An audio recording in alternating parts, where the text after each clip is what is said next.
Hai clicker. Nee, Clicker ist da. Ja. Paolo? Daniela, you need the clicker? No, Paolo, ora? No, Paolo. Massimo. Dietmar?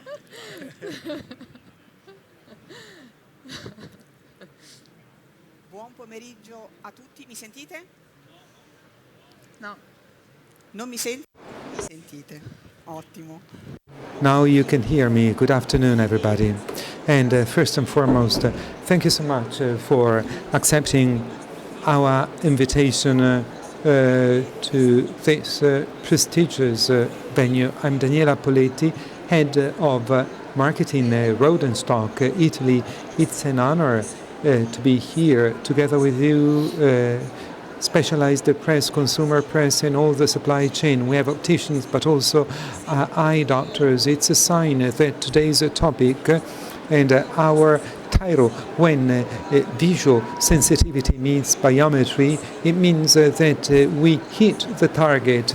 And it's with great honor that today we give you a preview of the latest technology, Rodenstock technology, and we do it with distinguished experts. And together with me, we will lead you together with Katrin Stahl, Executive Vice President Marketing and Strategy, Rodenstock, and we'll do it together with Dr. Uttenweiler, Executive Vice President Innovation, and also together with Ralph Hellerman, Head of Global Marketing, Rodenstock, and for the Italian market with our CEO, Massimo Barberis, and Valentina Pucci-Mossotti, Head of Product and Training. At this point, we can immediately break the ice and cut to the chase and start from the first big question. That is to say, understand the evidence made available by the market, leading us to say that Rodenstock's philosophy based on biometric personalization really represents something key to generate value inside the supply chain, getting to final consumers. So the first question goes to Massimo, and we ask him to give us an idea about the market to understand better the competitive context. Thank you so much. Good afternoon, warm-heartedly. I see so many friends from the press, consumer press, so many clients, group heads, our historical clients, and thanks a lot to Professor Paolo Nucci for coming here. Thank you so much, warm-heartedly. So I have taken into account latest data GfK October to tell you something, about the market and what is happening and why it is important to innovate. I repeat it oftentimes that innovation is the main driver and growth vector for the market. 80% of the sales of our segment is made up of products that have less than 4 years of life. It means that innovation is fundamental. It's the main pillar for our market. So and how does Italy perform in all of this? Latest data, end of October, latest panel GfK, speaking about sellout, and it says that the Italian market performed 3 billion at the end of October, and a growth in contact lenses and spectacles. And if we add up contact lenses and spectacle lenses, it's quite obvious. And you understand that more than 70% of the business of opticians is made up of products strictly connected to professional service. So it's important to work on quality innovation and professional service. What happened, and here you see the evolution of the penetration of progressive lenses over the past few years.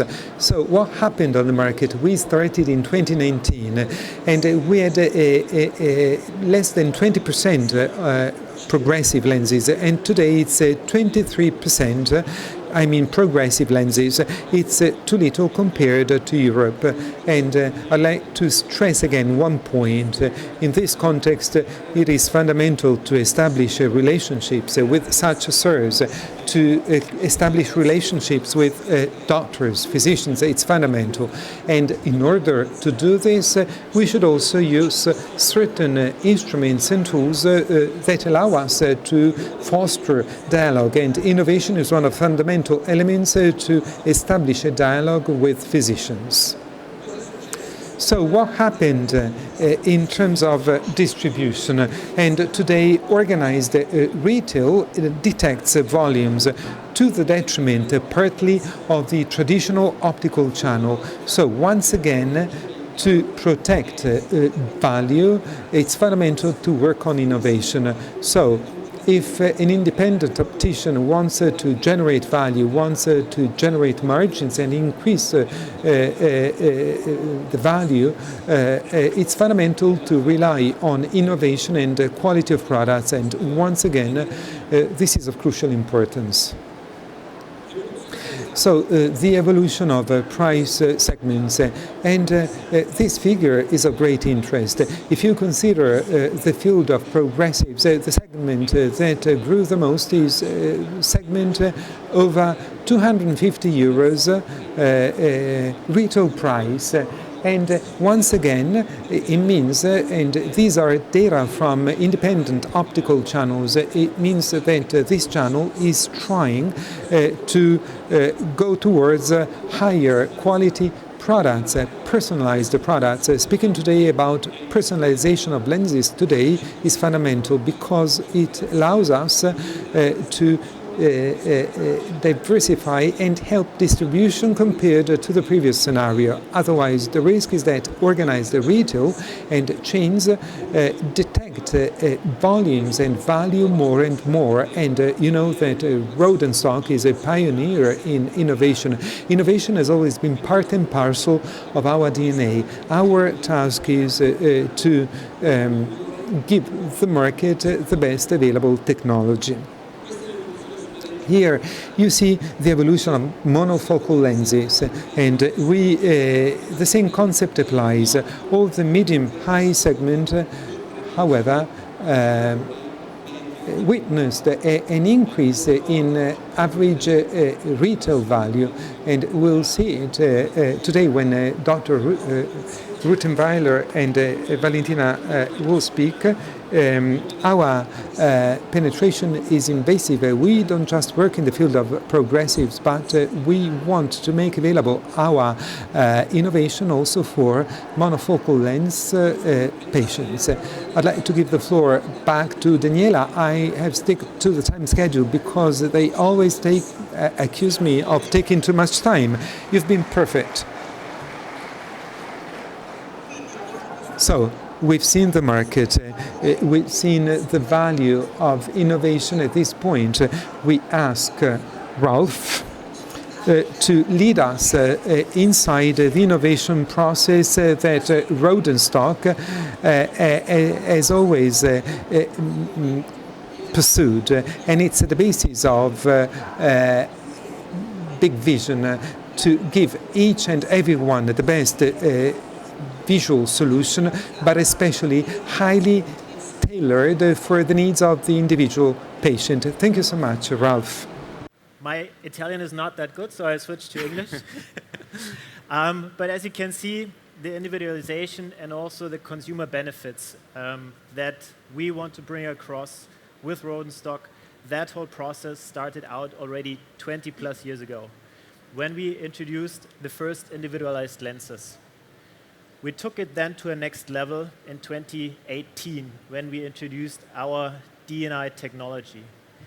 And the DNI technology was really a breakthrough because also in terms of individualization, we could not only measure the data points in the eyes, but, and this is still up to date, unique in the whole industry, we can bring it into the lenses.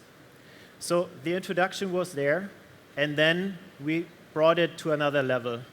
With the rebranding of Rodenstock, transforming it from a focus of eyewear into a focus of lenses. This is when we started out in 2020 with the introduction of our big exact lenses. And we brought it even more across because we introduced the claim that every eye is different. And this is in everything that we do, and Dietmar in a little bit later will talk about that even more. This is our DNA. This is what we really look into and really transformed the whole organization. And obviously also in our mission that we have for the Rodenstock and the Rodenstock group with superior precision and comfort in our lenses. This is what we want to bring across for the end consumer. And obviously, I'm from marketing, but it should not be only a marketing story. It is all backed up with numbers that we have in the back. And today, and actually yesterday already, we introduced Big Exact Sensitive, our next level in Big Exact lenses and our next level in individualization and more consumer benefits for our wearers. Thank you very much, Ralph. Quindi meraviglioso, abbiamo capito. Wonderful. We've understood that Rodenstock's focus has always been the concept of personalization and to make available technologies that can bring specific advantages for the final consumers, but allowing the supply chain to provide consultancy and creating value in the professional gesture. Massimo talked about at the beginning. At this point, spontaneous question to Catherine. What's the evolution today in the world of biometric personalization? Thank you so much, Daniela. Before speaking about Big Exact Sensitive, I'd like to speak about the starting point of Rodenstock innovation. The starting point, just like all lens manufacturers, was objective number one, to improve visual experience of final consumers.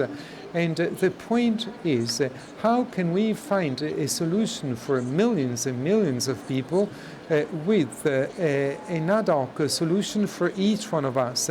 That's the starting dilemma that we have studied with the R&D team.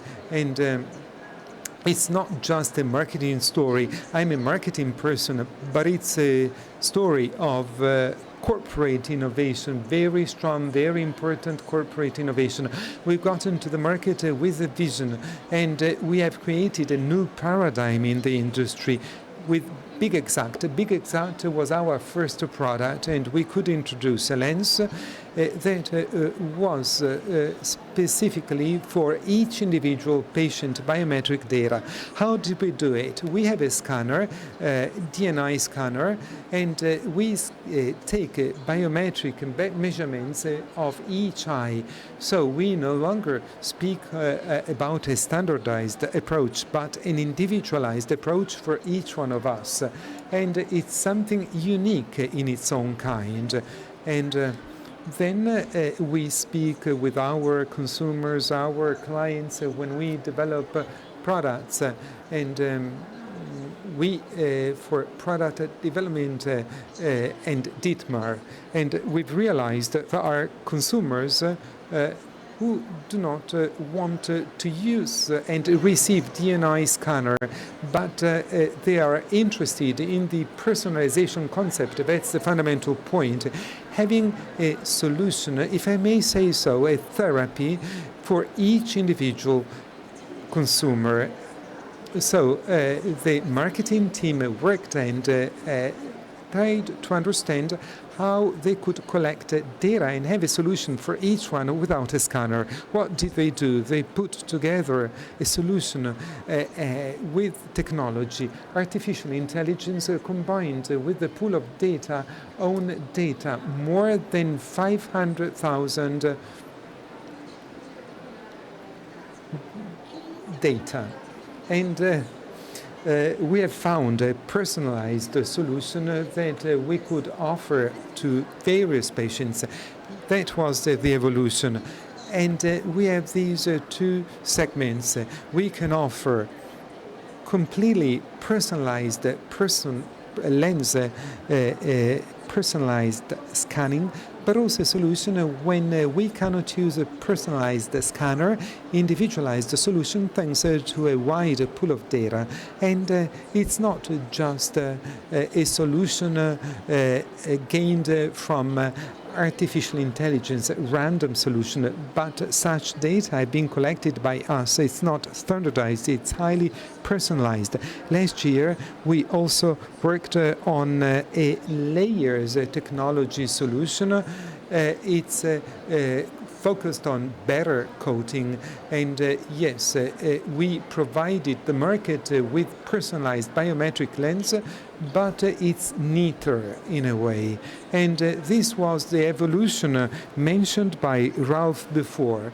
This year, instead, what's the new solution? The new solution should start from the requirements of consumers, just like we said. And to speak about big exact sensitive, which were the challenges that Rodenstock decided to embrace to then get with the R&D work to the final development of the product? Thank you. So I'm new in this sector, and when I arrived in this sector, I asked, what can we do more? The offer is so huge. And so we do what we do best. Dietmar and the marketing team, we always talk with our clients, with the final consumers, and we realized that not everything is perfect. The visual experience hasn't reached perfection. And with these researches, we realized that there are 3 sectors where there are a few problems, and we classified these sectors as follow. So there's a very concrete example. When you have a look at your smartphone and it's something that you do just too much in your everyday life, and then you just look at the end of the room and it's very uncomfortable to focus the image. So they focus the image on your smartphone and the image at the end of the room. That's the first discomfort. Then the second point, so when we read, it's not always rapid and easy to read, not because we're not concentrating, but because we do have problems to really have a clear vision. And then another thing that we notice, when we walk, we can have problems in just have a good peripheral visions. And in these 3 points, we notice that they are the most noticed by our consumers, and we said there is something that we can do. And so we concluded that these problems of everyday life are linked to another problem, that is the lens that we are using, the lenses that we're using, they're not really in line with visual sensitivity. That is really our starting point. So, if I understood correctly, if it's true that every single person can perceive pieces of information that we receive looking around, looking at the world we are living in a different way, it means that we are different as regards our own sensitivity. So how can we understand our own level of visual sensitivity? Yes, visual sensitivity, we define these visual sensitivity as really, from studies, we have seen that only 17% of lenses has the right visual sensitivity, and it's a huge gap that we really need to fill for the final consumers. And we have seen also that visual sensitivity can change hugely from one person to another one. So for example, I work at my PC and then I can drive with the same glasses. It's not really a problem to me. And so we do have a very low visual sensitivity. Others, when they perceive a small change, they have huge problems and discomfort. So those are 2 different situations, and there is a wide spectrum, a wide range, and we have different positioning. And so this is really the unmet need that we call in the development product world that we need to identify and solve. To talk about this concept of visual sensitivity at scientific level, I just give the floor to Dietmar. So I switch into English so that he can easily Thank grab you. the question. And so from a scientific point of view, how can we talk about visual sensitivity and its uniqueness? So Catherine told us about, let's say, how consumers feel, but which is the background from a scientific point of view? Okay. Thank you, Daniela, for also giving me that explanation, because I heard my name several times. But as I don't speak any Italian, I'm sorry for that. I just needed to guess. So let me start with a recap on the biometric concept.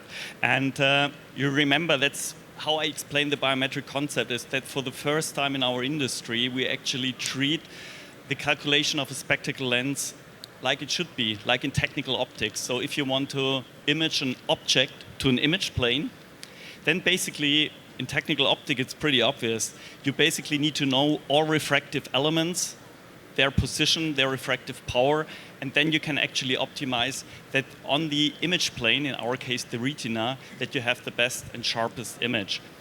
And that's actually was the concept of biometry. And you see, it's a bit of a technical optical concept. And now, of course, when we introduced it, we were aware, hey, we can go even further. And why can we, was that instantaneously clear? Because we are not in technical optics when we deal with spectacle lenses, but we deal with an intelligent detector. I mean, we have the brain, we have the visual system, and therefore, you all know that we have different perceptions of aberrations and of vision in general. And therefore, we actually now address the first topic, and that's visual sensitivity. You all know that from your daily work. You have customers that are highly sensitive. When you're doing refraction, and the astigmatic refraction, if the axis is off by 1 or 2 degrees, instantaneously your patient will recognize. So they are highly sensitive.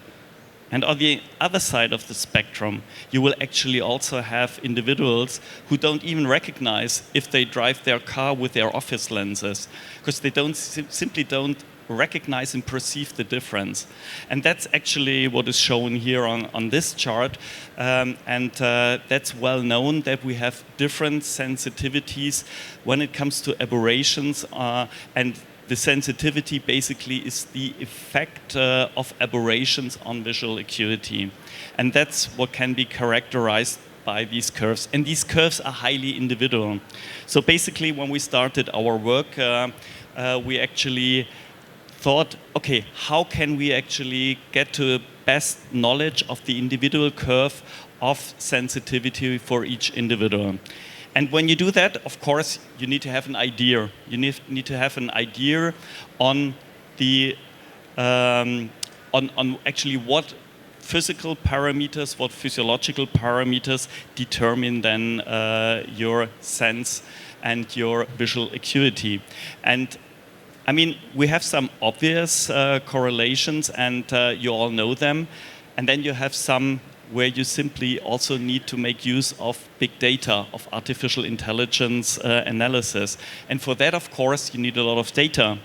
The good thing is, with our biometric measurements over the past years, we have gathered a huge data pool. I guess it's fair to say that it's the largest data pool in our industry, where we have gathered millions of data from eyes, and then we can actually draw the correlation between measurements taken by the DNI scanner to the individual sensitivity. And just, it's always good to have some examples that are intuitive. And the examples shown here, I think you all know them, yeah? Typically, the higher the visual acuity is, the more sensitive persons are to aberrations. Secondly, the pupil diameter also plays an important role. So the larger the pupil diameter is, the higher the sensitivity to aberrations are. And that's also clear, because the smaller the pupil diameter is, the more you actually have the pinhole effect. You have an extended depth of focus. And therefore, sensitivity decreases with smaller pupil diameters.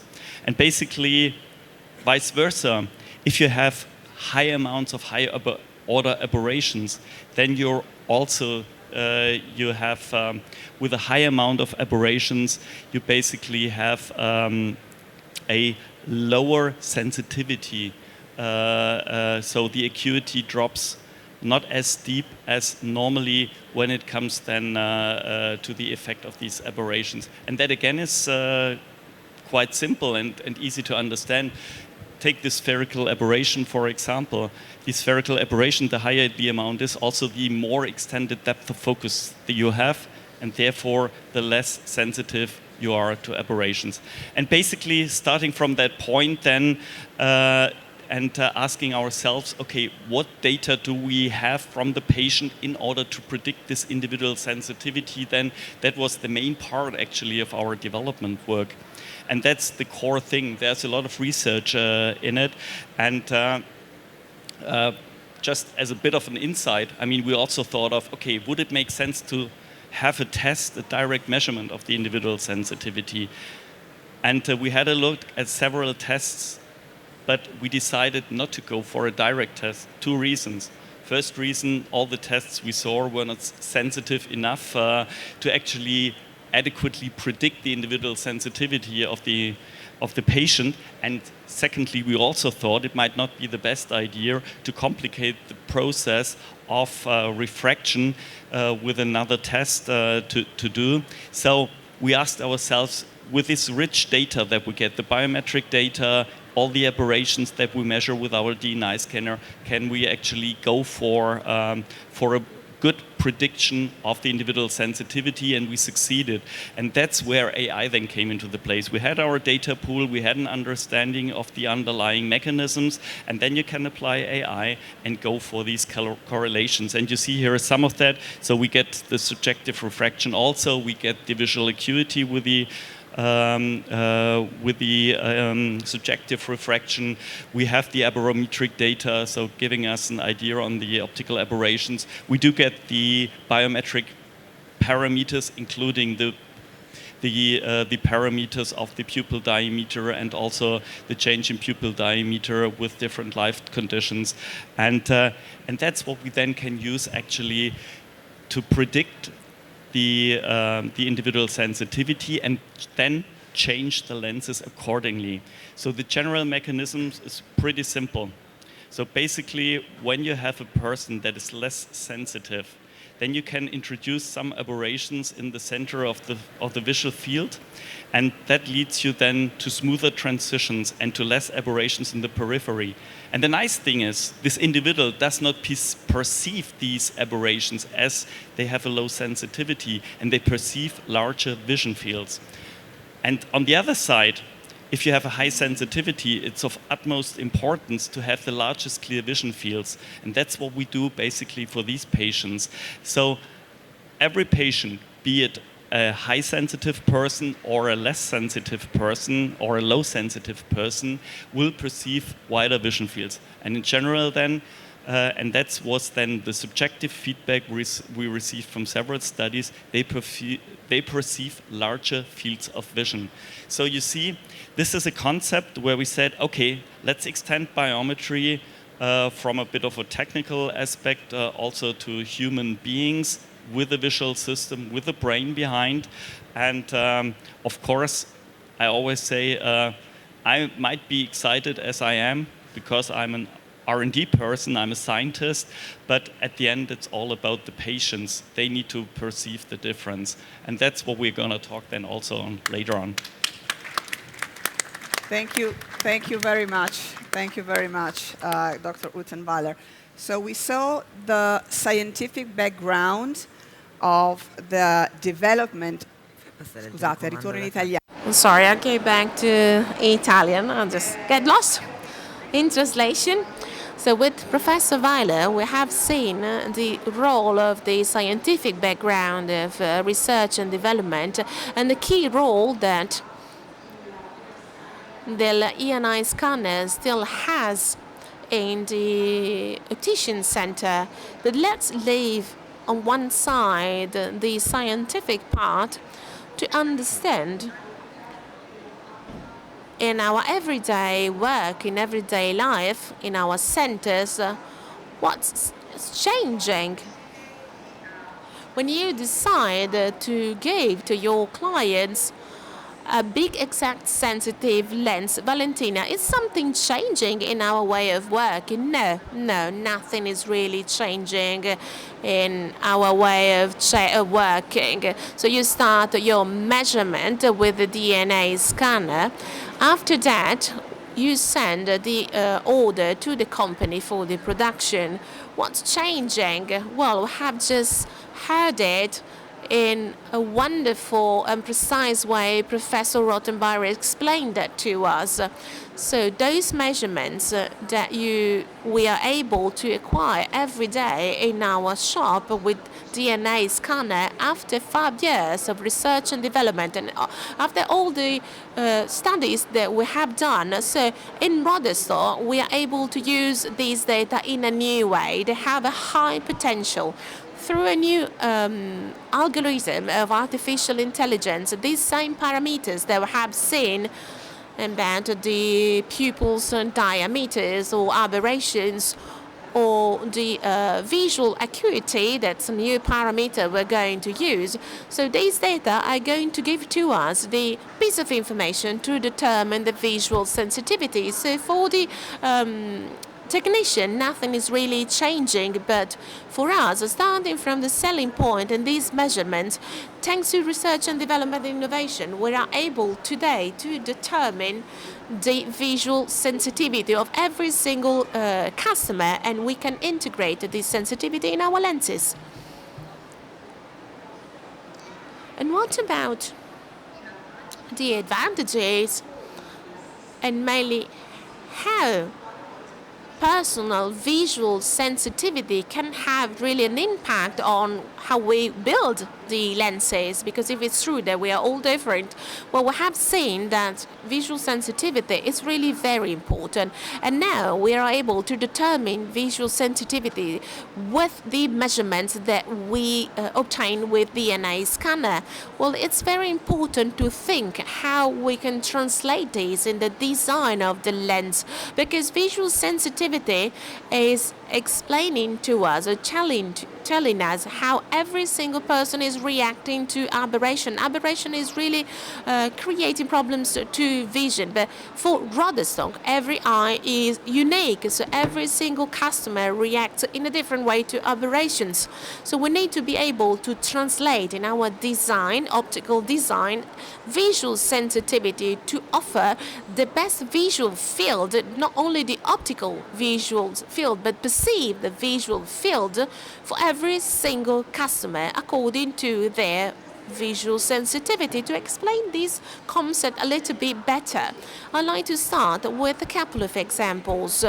The two sides of the spectrum, because we all have our own specific level, and as you can see, there is a wide range from high to low level of visual sensitivity. So let's think about someone with a higher visual sensitivity. What does it mean? We've seen it in the chart. That means that the visual acuity decreases drastically and rapidly when the aberrations increase. So for the design, how can I help these customers to increase his or her vision? So we work on the design like this. This is just a representation, but it's useful to understand. We concentrate aberrations because it's impossible to have a perfect lens. Aberrations are always going to be there. So we concentrate aberrations and we reduce aberrations in the peripheral areas of the lenses. When you do not perceive these aberrations, even though you have very high sensitivity, visual sensitivity, what about those with low visual sensitivity? Yes, you can increase vision because the main objective is to give the visual field perceived, the best perceived visual field possible. So we work on the optic, we've seen it, and then on the perception of the lens. Because also if you have a lower sensitivity, you perceive aberration by different. Nel design, quello che facciamo è, in qualche modo, In design, what we do is not to concentrate or intensify aberrations when they are perceived by those with high sensitivity. We try to widespread aberrations in a less intense way. In this way, those with low sensitivity, they will perceive a field without aberration, a wider field without aberrations compared to a normal design. So the key concept is the following. Yeah, of course, we cannot really present the never-ending possibility that we can produce because, as we have seen, we have unique lenses. I mean, it's big exit sensitive, so we're going to use the normal parameters. But apart from that, we also work on visual sensitivity. So every single lens is going to be built according to the parameters of the customer, the final customer. So the sensitivity level is not really important. So you are going to perceive a better optimized visual field without perceived aberrations. And I do think it's an incredible concept. So starting from the shop, you can really build the perfect lens, not only with the barometric parameters that was really important in the past, but also considering the visual sensitivity. Grazie mille, Valentina. Thank you so much, Valentina. At this point, one last question, and once again to Dr. Uttenbeiler. And we've seen what happens in everyday practice, but once again, in scientific terms, the optimization of design, how is it achieved? Thank you.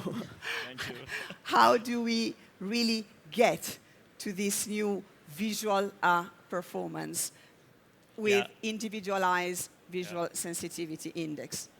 Well, actually, of course, as I already mentioned, of course, part of the development work is also scientific studies. And of course, we're doing scientific internal studies, we're doing external studies, and we've done a lot of tests. So just to mention, so basically, we have performed a test for mental load, a standardized test called NASA TLX test, which is an external test developed several decades ago for aerospace applications, and we could clearly show that mental load is reduced when you actually take into account the individual visual sensitivity. Then also what we did was that we had a look at different eye tracking situations where we actually were performing tasks for the people doing the study, and we could see significantly reduced fixation times in order to perform a task, which also is a good indication.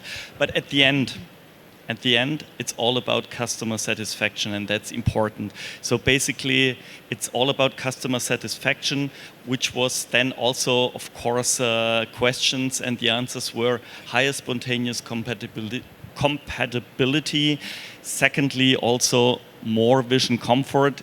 You know, we did these tests because that's a bit of a fluffy expression, obviously, but I think it best expresses then the individual physiological aspect of vision when it comes to how does a spectacle lens perform. But we can actually underlie it with these scientific tests that I've shown you, and that all in all basically gives us the confidence, and we already received first feedbacks from key opinion leaders that could test the lenses, and everyone already wearing big exact sensitive, that exactly what our idea was you can find in the lens, and that's what it is. So it's the high spontaneous tolerance of these lenses, it's the visual comfort, and it's reduced mental load, basically making these lenses more comfortable to wear. Thank you very much. And I would go back again to the role of consumer. Quindi tornerei di nuovo sul ruolo. I'd like to go back to the role of consumers. Catherine, in a way, we started by speaking about challenges faced by Rodenstock to introduce today big exact sensitive at this point, which are the benefits that the lens, if the slide goes on, what are the benefits provided by the lens? I'd like to start with a very good feedback and very glad because I've been working in the field of innovation for so many years. It's difficult to find innovation that has tangible impact on final consumers.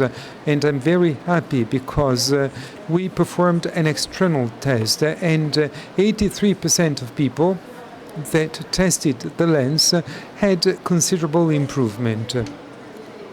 And you might say it goes without saying because it's an individualized lens.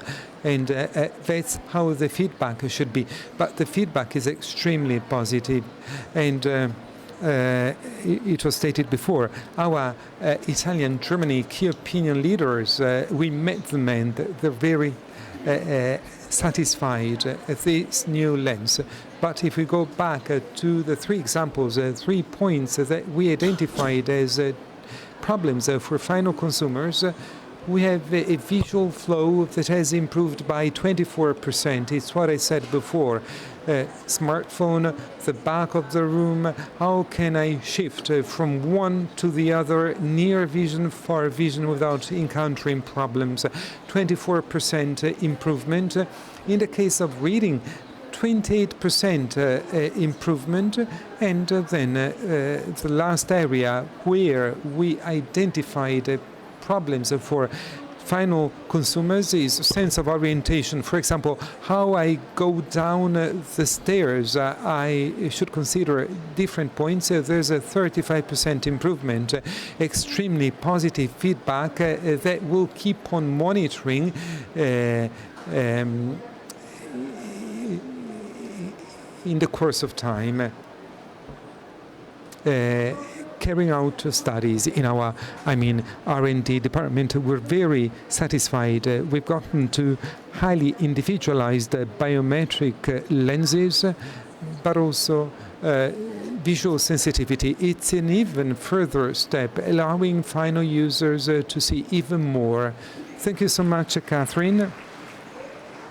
At this point, we go back to the promise made by Rodenstock and the focus of Rodenstock. Each eye is unique, each eye is different, and actually with big exact sensitive, we consider the uniqueness of the eye and people with a new parameter, that is to say, visual sensitivity. And for the first time ever, we integrate it inside biometric, smart, exact lenses of Rodenstock, and especially this product for the chain. It becomes a new product to speak about visual well-being, to emphasize the professional role you play, and each role you do take care. You do devote attention to your clients in terms of possible needs that may arise. And amongst today's needs, we should also consider visual sensitivity of the patient, and it should become a focal point in the customer journey in the purchase of lenses. I'd like to end the press conference with a video. A small summary. It's a video on our product, and then the last word to Massimo Barberi. My big exact sensitive lenses have changed my life. Before, I often had a hard time adjusting to new lenses, and I didn't feel comfortable wearing them. I got dizzy when I was looking around and was frequently hit by headaches. I felt like my everyday life was being disrupted, and I was told, "You'll get used to it."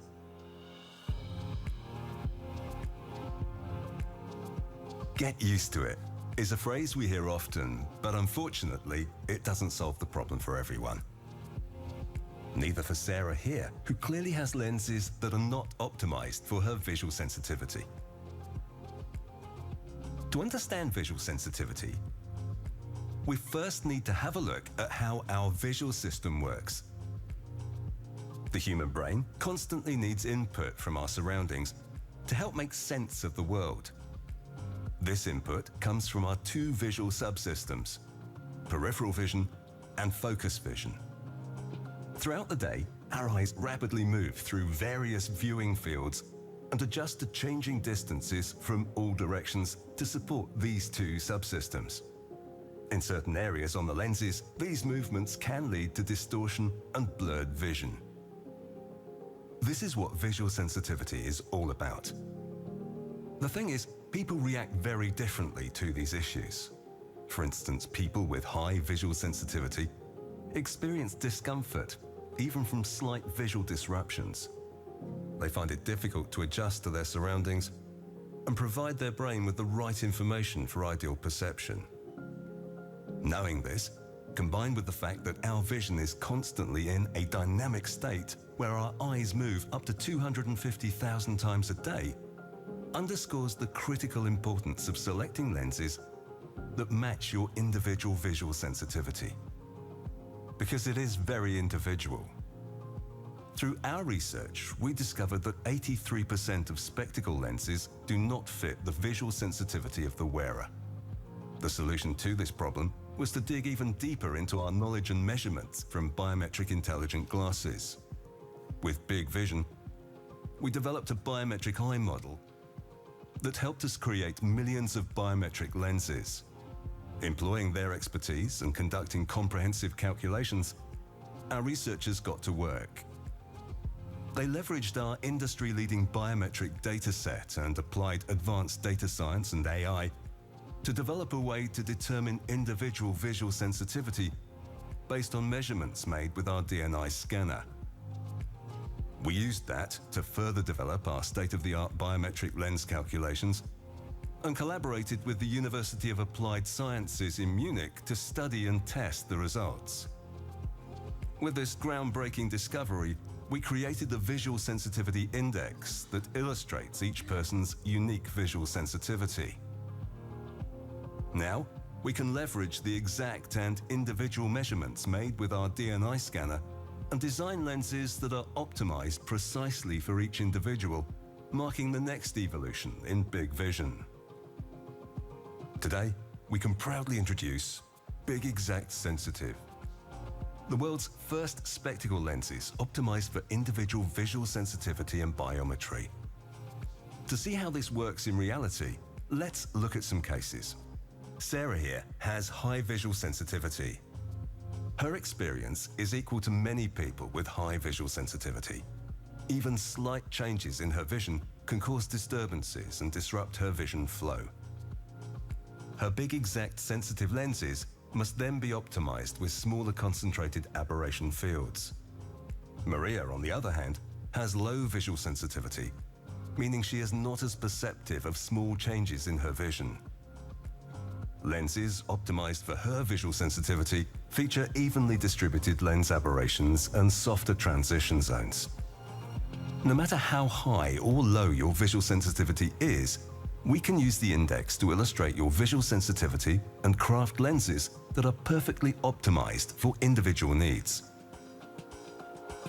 The result of Big Exact Sensitive lenses is remarkable.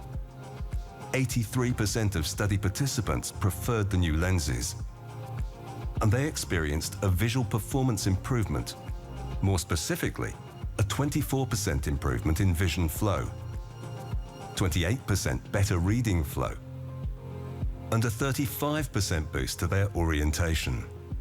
Help the brain see more of the world with Big Exact Sensitive, the world's first spectacle lenses optimized for individual visual sensitivity and biometry. Rodenstock, because every eye is different. Massimo, vuoi concludere tu? Would you like to conclude, Massimo? For sure, yes. Very brief conclusion, because we've taken too much time. We've raised the bar of innovation for the first time ever. We integrate in the constructive calculation of lenses biometric parameters, but also the individual ability of the eye to detect aberrations. So once again, Rodenstock is a pioneer in innovation to be with you, next to you, and especially we don't just want to be a supplier of lenses today, but a provider of services that can help you one way or another establish a dialogue with such services. And I repeat it, today the ability of our industry to grow goes through dialogue between all the protagonists of the supply chain. Once again, we establish a dialogue with the medical channel. We exploit innovation to speak with such services and make it available for final consumers. Thanks a lot, everybody. Goodbye.